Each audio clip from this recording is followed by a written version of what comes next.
Hello, this is Warhammer Waltham, and this is a new series I'm going to do. Each day I will hopefully get 2 videos up. Get that straight. That'll do. Basically, I'm going to run through the entire Eldar codex, saying the things I think are good, bad. Every unit is pros, its cons, how to use it, why to use it, why not to use it, how not to use it, and then, of course, my rating out of 10. So it will be a unit review in the Eldar codex. And a bit of tactics with it, because in my opinion everything 40k has a use. So that's something I stand by, and I do stand by the video, your army doesn't suck, you suck. As harsh as that title was, I do 100% believe in it. Obviously some armies are better than others. I think Eldar are just different. They're like Tau. If you don't, Marine players don't get it. But to the Avatar of Khaine. He has got a weapon skill of 10, obviously brilliant, ballistic skill of 5, strength 6, toughness 6, 4 wounds, initiative 6, which is brilliant for monstrous creature. Stay still. 4 attacks, leadership 10, and a 3+ armor save with a 4+ invulnerable. For 155 points, I would challenge anyone to find anything that vaguely compares to that stat line, that touches it, that not even gets, that sort of has a hint at competing with him at their 155 points, because no one will have a sniff at taking him out. No one will have a hope in hell of beating the Avatar of Khaine. I'll go through some generic perceptions of him and why I disagree with him after a while. Basically, let's go to the start line. The important things. Weapon skill of 10 means that he will hit anything, weapon skill of 9 or below, which is almost every unit, probably except 2 on a 3+.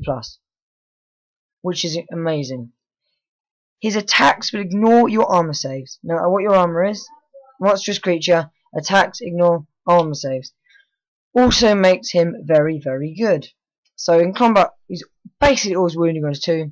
Strength 6, toughness 6, bolters need a 6 to wound him. All this stuff all needs 6 to wound him, basically. With that 3+ save. And yet, he's going to attract an absolute mass of fire. I mean, the amount of fire he will attract will be absolutely ridiculous. But the amount of good rules he has with the buffing of monstrous creatures, he will destroy tanks. Without a doubt. Half his attacks, double his strength, with strength 10, he will smash a tank apart. He can fire. He's got relentless, but he's got assault weapons, so who cares? Move through cover, means you get him into cover, give him that cover save as well. What else does he have that's made? His Hammer of Wrath. He has impact hits. So now let's say we're charging. He has his 4 attack standard, his 5 for charging, and his 6, which will be a strength 6. So you can basically you can run in, blow up the Rhino, and then take the attacks on anything else. It is absolutely fantastic. Monstrous creatures are great because they got the Hammer of Wrath, and cover's so important for this guy. Basically, next, he's fearless. Good. Fearless has been buffed. You can't go wrong with Fearless. There's no more longer will he take 100 more hits. His best thing, he has Inspiring. It's not his best, but it's one of the best. 12 inches, everything's Fearless. And for a foot Eldar army, that could be your foot Eldar of like death. Your Fearless bubble. Nothing's going to run away. Nothing's going to try and get out of the fight with the avatars nearby. That is absolutely brilliant, especially for the Guardians, who I always find just chucking it off the board.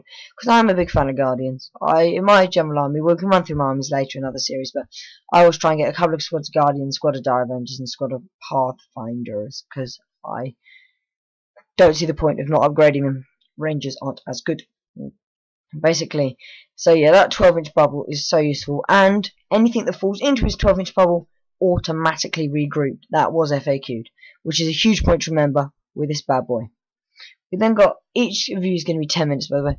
He's then got Molten Body. Nothing that requires on a flame or melt or infernus hurts him.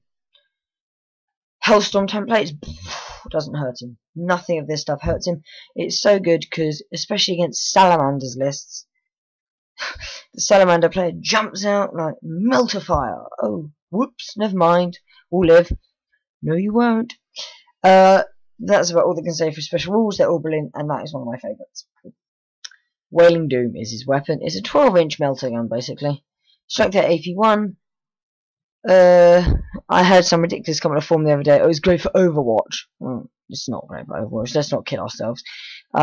Anyone who's taking anything for the point of Overwatch is being stupid, because Overwatch will hit 1 in 6 times. Don't bother with it.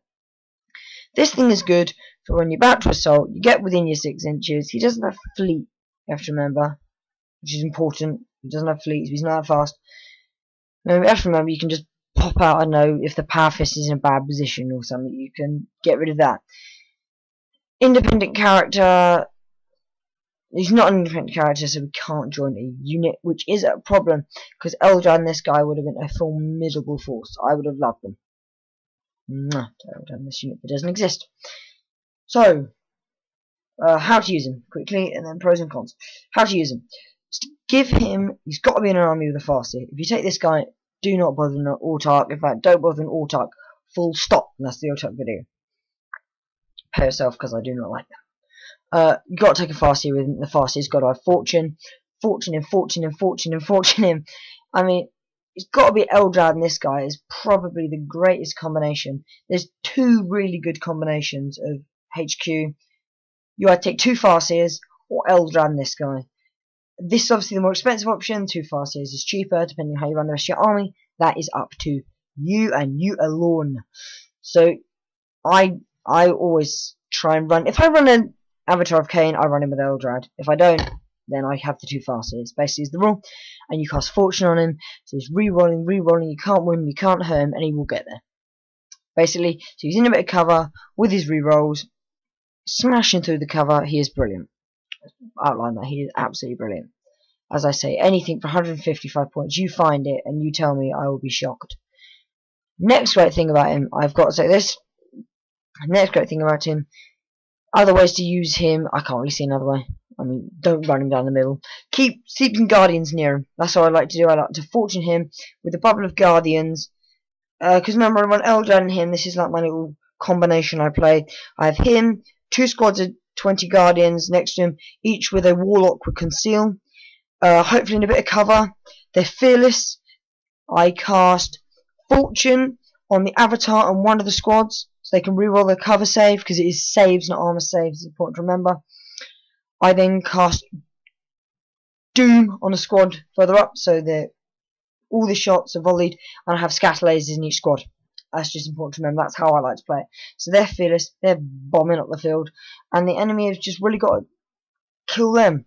And then when they're going through cover, they're not easy to do. The enemy can say, oh yes, I'll just fire a lot at it.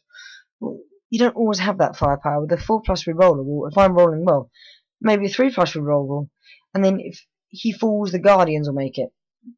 That's my tactics, and of course the Farseer, the Eldrad goes with 1 squad of Guardians. Keep him safe. Then pros of this guy's are obvious. Close combat monster, can take out a vehicle, can make the army fearless. He is anti-salamander, which is such a popular combination at the moment. He buffs Guardians to the nth degree. What else is he good at? There's not much else to say, is there? He's a fire magnet, if ever there was a fire magnet. And everyone say, oh, you can't make a leader a fire magnet. Well, yes, you can. Because if he doesn't die, then he's done his job. I mean, if all the fire goes to him, this isn't really my only guy in the army. He's 155 points. He is ridiculously overpowered. He is the last great overpowered, monstrous thing we have. Take him, I beg you. No, cons. It's hard to think of cons. But yeah, it's only 3+ armor save. So Hellfire shells are hurting him. He will go down to quick attacks. I mean, he's initiative 6. What hurts him? AP3 hurts him. AP3 hurts him basically. He likes everything else, and the fact he has to foot slog is his biggest disadvantage. So if you're playing Tau, he probably won't do his best job, because they'll just sit there and go, come at me, firing our stupid little overpowered, buffed up guns. Yep, so that's really a disadvantage. The fact he has to foot slog. If he was a swoop flying monstrous creature, I reckon you'd be looking at 255 points from him. That's just my opinion, my humble opinion. I hope you like the video, guys. This is Warhammer Ultimate, and I am